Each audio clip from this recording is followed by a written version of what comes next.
They are kind of waiting. What can we do now? What can we do next? What is your advice for the people who are awake already? What is the powerful thing we can do now to become stronger and change this planet finally? Well, if they're awake already, they already know, because this is the point. Becoming awakened is to start saying, what can I do about it? And then finding the answer within yourself. You know, intent is a very powerful changer of experience and manifester of reality. Some people call it the will. And if you put out the intent and you mean it, it's just, I'd like to do it, I think, intent.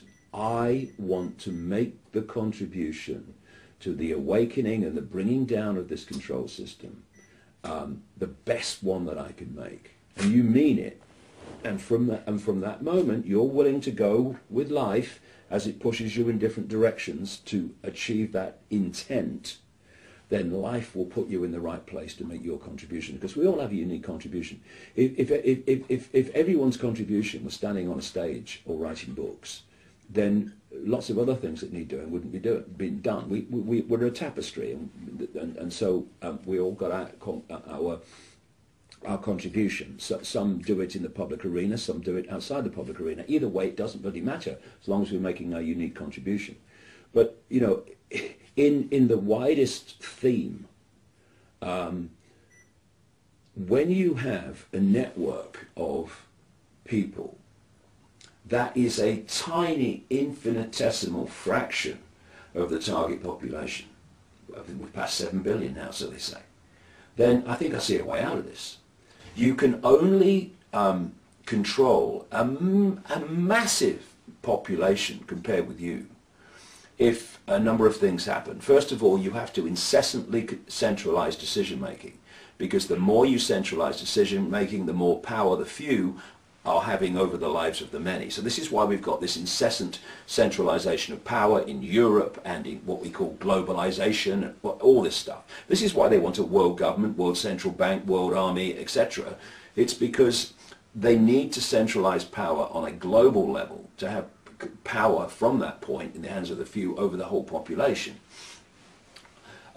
Thus, anything that is promoted as a solution to world problems as more and more centralization of power, that's the cabal at work. Because anyone with a brain, anyone wants human freedom, they see that it's not more and more power at the center you want. That's how we got into this mess.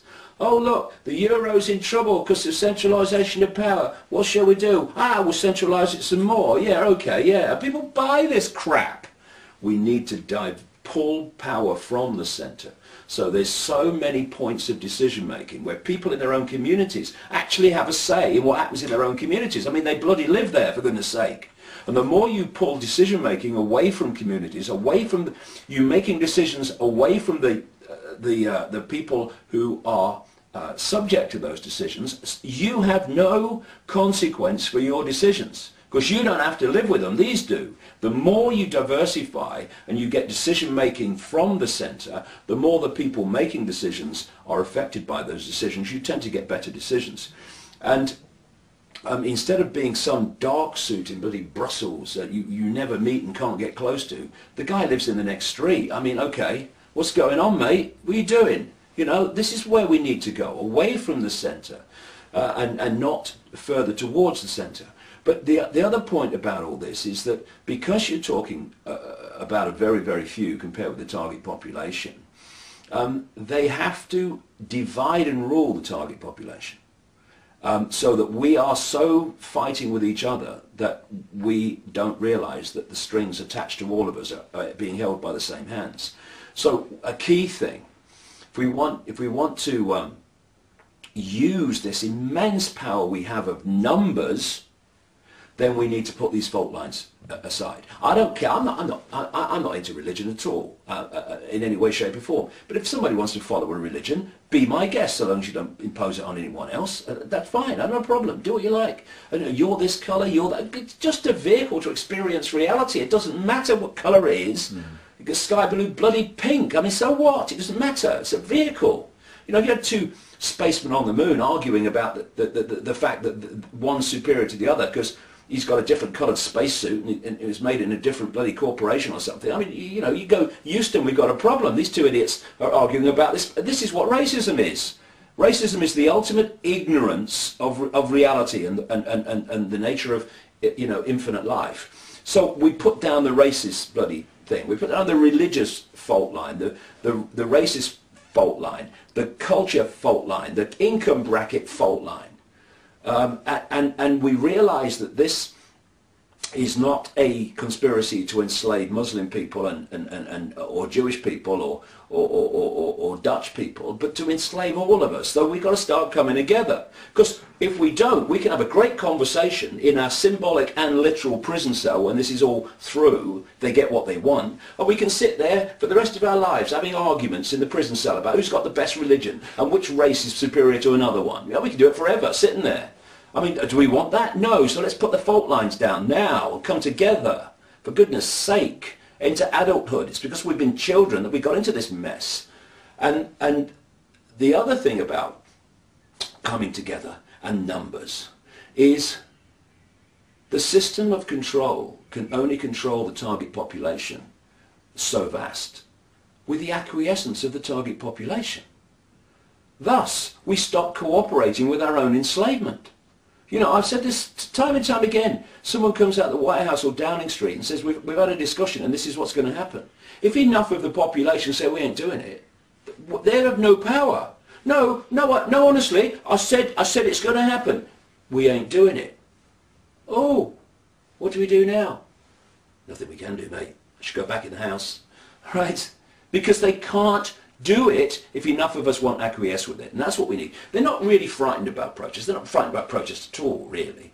I mean, Occupy protests are different because they're starting to move into this area of non-compliance, non-cooperation, which is a good thing. It needs to go further, but it starts to move there beyond a protest where you turn up. Yeah, I understand. You know, you're expressing yourself. You know, often these protests are to cry for help. You know, what can we do? But if you just protest and then you go home and business as usual, nothing changes. You know, we've had protests, 500,000 and more in London over the invasion of Iraq. They invaded Iraq, and massive student protests over this appalling increase in tuition fees that are just there to get young people in debt for the rest of their life to the banks, so they pay for their own programming, ironically. Thousands of people protested in London about that. They increased the fees anyway. So protest in and of itself is not going to change anything. Non-cooperation is what's going to change things. And the other thing that we need to start looking at, and those people themselves need to start looking at, are those that work within the system but aren't architects of the system. People in uniform. See, when there's so few of you and the target population is so large, you have to recruit from the target population to run your system. This is where the people in uniform come from overwhelmingly. This is where the dark suit administrators come from overwhelmingly. Not on the level of Barroso. He knows exactly what he's doing, you know. I mean, Barroso, don't start me off. So if we don't cooperate, not even everybody, not even half the human population, but a significant, vast number refuse to cooperate, the system can't cope. It cannot function. And if people start to break away from the dark suit professions and the uniform professions, or at least if they stay within them, refuse to impose Orwellian laws upon the people. It's happening. One or two police here and there in America, they're saying to people, to the authorities, we're not doing that. It's not necessary to treat people like this. So there are some people like that.